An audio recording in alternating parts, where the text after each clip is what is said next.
सरकारों में हमेशा टैंकर माफिया नाम से कितना बड़ा पूरे सिस्टम में लीकेज होता था, भ्रष्टाचार के अड्डे खुले हुए थे। पानी जो कि जनता की सुविधा के लिए भेजा जाता था, परंतु वो कहाँ जाता था इसकी कोई गिनती होती नहीं थी।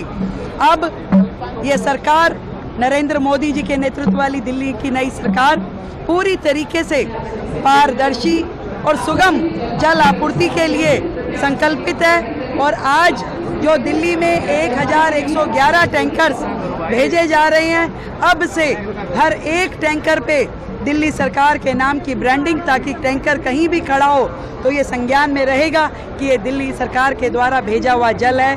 उसके अंदर जीपीएस सिस्टम का लगना, ताकि उसकी पूरी की पूरी ट्रैक रिकॉर्ड ध्यान में आए। कमांड सेंटर के माध्यम से एक एक टैंकर के कितने रूट दिन भर में लगे उसकी पूरी गिनती रहेगी। क्या प्लेसमेंट है, कितने बजे टैंकर निकला, कितने बजे पहुंचा, ये जनता स्वयं देख पाएगी इस टैंकर ऐप के माध्यम से। ये पूरे सिस्टम को ट्रांसपेरेंट बनाने के लिए, भ्रष्टाचार मुक्त बनाने के लिए मुझे लगता है कि दिल्ली की जनता के लिए एक बहुत बड़ा कदम है।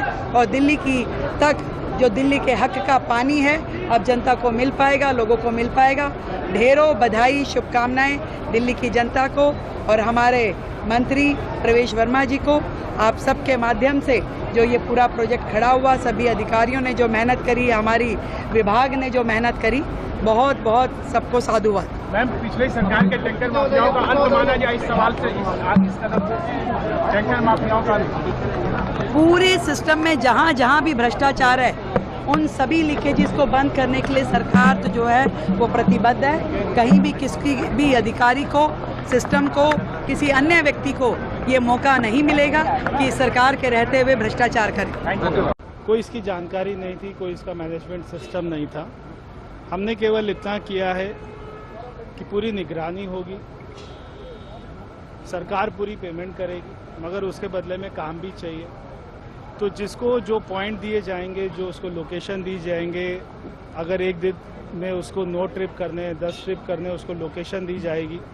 तो जहाँ पर भी जाएंगे उसकी पूरी निगरानी होगी ऐप के थ्रू। ना केवल सरकार बल्कि दिल्ली की सारी जनता उस ऐप को डाउनलोड करके अपने मोबाइल पे, अपने एरिया में कहाँ पे टैंकर जा रहा है, किस वो लोकेशन में जा रहा है, ये सारा देख सकता है। जैसे हम बहुत सारी ऐप होती है स्विगी की, जोमेटो की, उसमें देखते हैं कि ड्राइवर कब आया, डिलीवरी लेकर कहाँ पहुँचा, ऐसी टैंकर को भी देख पाएंगे। एक बात उसमें एक और बात है कि अगर टैंकर अपने पॉइंट पे पहुँचता है, वहाँ पर पानी उसने उतारा या नहीं उतारा, इसके लिए अभी हमने कहा है कि सेंसर भी लगाएंगे। अभी तक नहीं लगे सेंसर, मगर टैंकर में सेंसर भी लगाएंगे, ताकि वो सेंसर हमें बताएगा कि पानी कितना कम हुआ है, कौन से पॉइंट पे कितना पानी कम हुआ है। तो खाली वो अपने पॉइंट पे पहुंच ही नहीं रहा, खाली पहुंच के और वो वहाँ से अगले पॉइंट पे चला जाए बिना पानी दिए और उसको पेमेंट मिल जाए, ये भी नहीं होगा।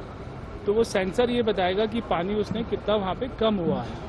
तो इस सेंसर अभी हमने लगाने के लिए बोल दिया है। वो सेंसर भी सारे टैंकर में चले जाएंगे, उसमें लग जाएंगे। हमारा केवल एक ही लक्ष्य है, क्योंकि सरकार को बने अभी केवल 2 महीने हुए हैं, हम ये शॉर्ट टर्म में जो काम कर सकते थे दिल्ली को पानी की सेवा देने का, उतना कर रहे हैं। हमारा लॉन्ग टर्म प्लान कि दिल्ली के हर घर में उसको नल से ही पानी मिले, ताकि धीरे धीरे टैंकर व्यवस्था को कम करेंगे। टैंकर ना केवल लोगों के घरों में जाता है, बल्कि जितने धार्मिक कार्यक्रम होते हैं वहाँ पर भी उनकी ज़रूरतों को पूरा करता है। तो ये हमारी सरकार का ट्रांसपेरेंसी मॉडल है, गुड गवर्नेंस मॉडल है, जिसको हमने शुरू किया है। नेता दावा करते हैं लंदन पेरिस का, लेकिन आपकी जो लिस्ट है टैंकर बनाने की बात। देखिए, लंदन पेरिस जो है वो अपनी जगह है, तो कभी लंदन पेरिस नहीं बन सकता, कभी पेरिस लंदन नहीं बन सकता। सबके अपने अपनी जगह की खासियत है, हमारी अपनी संस्कृति है, हमारा अपना इतिहास है। हमारे दिल्ली में यमुना मैया बहती है, तो वहाँ पर कोई और उनकी नदियाँ बहती है। हमको यमुना को साफ करना है, उनको थेम्स को साफ करना है। तो हम दिल्ली को सुंदर, सुरक्षित, एक जो है रहने लायक, सारी धूल मुक्त, सारा कीचड़ मुक्त, एक अच्छा रिवर फ्रंट हो, सारी सड़कें अच्छी हो, फ्लाईओवर पे गंदगी ना हो, फ्लाईओवर के नीचे एक अच्छा ब्यूटिफिकेशन हो, सारे पार्क अच्छे हो, सेंटर वर्ज अच्छे हो, सारी लाइटें जलती रहे, कोई भी डार्क स्पॉट ना हो। ये सारे काम हमारी सरकार की प्राथमिकता है। इसको हम बिल्कुल समयबद्ध तरीके से समयबद्ध हम पूरा करेंगे।